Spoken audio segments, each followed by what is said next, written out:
In this video, I'll first share a case strategy that many non-native speakers use to boost their English speaking fluency. And then I will walk you through how to improve your IELTS speaking fluency step by step based on the IELTS speaking marking criteria. Hello everyone, welcome back to my channel. If you are new here, my name is Shishi and I share videos about how to study for IELTS. When I first started preparing for the IELTS, my English sounded like this. Good evening, ladies and gentlemen. I've been into the university after years of hard study and This is how I speak English now. Along the way, I've learned many tips and strategies to help me improve my pronunciation and spoken English. So on this channel, I will share everything I know about how to study for IELTS. And okay, without further ado, let's dive into it. So over the past few days, I've been watching a lot of videos on this topic, mostly from non-native speakers. It was because their experiences are just more convincing because they've started learning speaking English from scratch and achieved a really high level of English fluency. So they could speak from their own experience. Actually, these YouTubers, they shared many strategies about how to achieve fluency in English. But if I had to pick the most important strategy from their experiences, it would be one thing, repetitive listening. Okay, let me show you what the YouTuber said. I would use if I were you trying to learn English or any other language. The first one is repetitive listening. I think by far this is the most... Can you tell this person is not a native speaker? Okay, let's get down to the details about what is repetitive listening. All these YouTubers, they mentioned that they spend a lot of time listening to English before they could speak it fluently. But it's not just about listening to any random material. If you want to improve your English fluency, you need to listen to the same material over and over until you really get to know it. So what you choose to listen to doesn't have to be the same for everyone because we all have different interests. The key is to choose content that captures your attention. For example, let's say you love photography. If you watch a lot of videos on photography, you'll start to pick up specific terms like street photography, low light, exposure, shutter speed, focus, and all different settings on a camera. And if photography is something you are really passionate about, so you'll find yourself talking about it more frequently. You'll find yourself talking to different people about photography. With time, you will become more fluent, when talking with people about yourself, about your hobbies. And using vocabulary you have learned about photography will become the second nature. So this approach, repetitive listening, really helps build fluency. But, I'm sorry, but I have to say but, this approach requires consistency. So you need to stay consistent and make sure what you're listening to is understandable.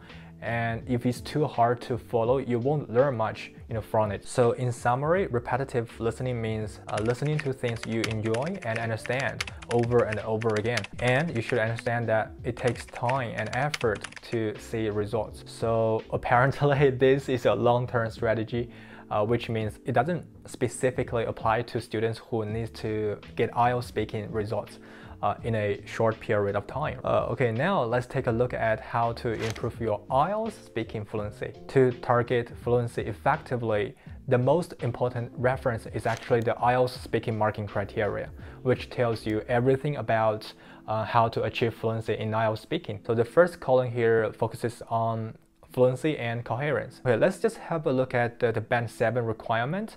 There are actually 3 key points here. So we need to address them point by point to improve speaking fluency. I will start with the most straightforward one. The last point says flexible use of spoken discourse markers, connectives, and cohesive features. So in this sentence, there are actually 2 important things to be mindful of.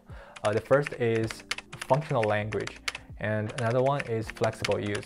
So according to the IELTS official website, discourse markers, connectives, and cohesive features can all be considered as functional language. It says here, what is functional language? As we mentioned in our blog on using discourse markers in a speaking test, functional language refers to words and phrases we use to express a language function. This means when we answer IELTS speaking questions, we need to purposefully use words and phrases like exactly, you're absolutely right.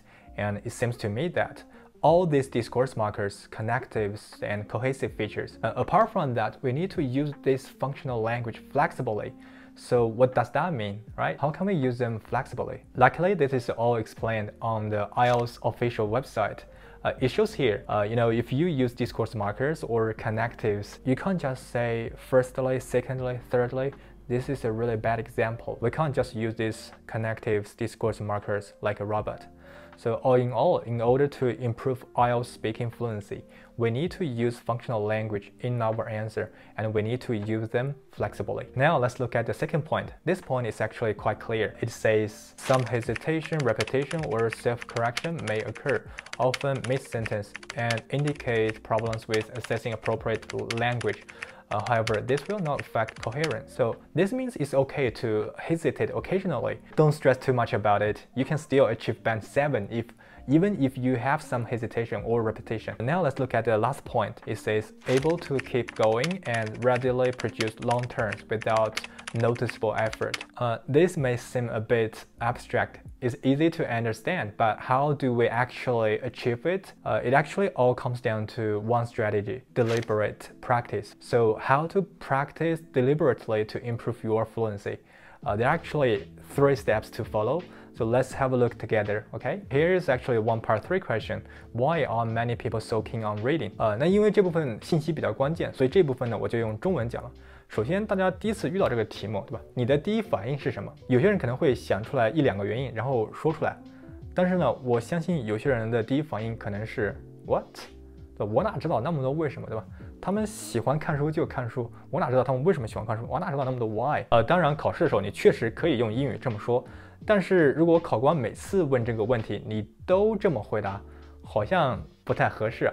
所以呢，要想说的更加流畅的第一步呢，就是你必须脑子里对大部分的题目你都有一个大概的一个 idea， 你知道自己要说什么。那这个 idea 呢，怎么来呢？其实有很多种方法，你可以自己想，对吧？提前去看那些考题，每个季度的考题，然后自己去想。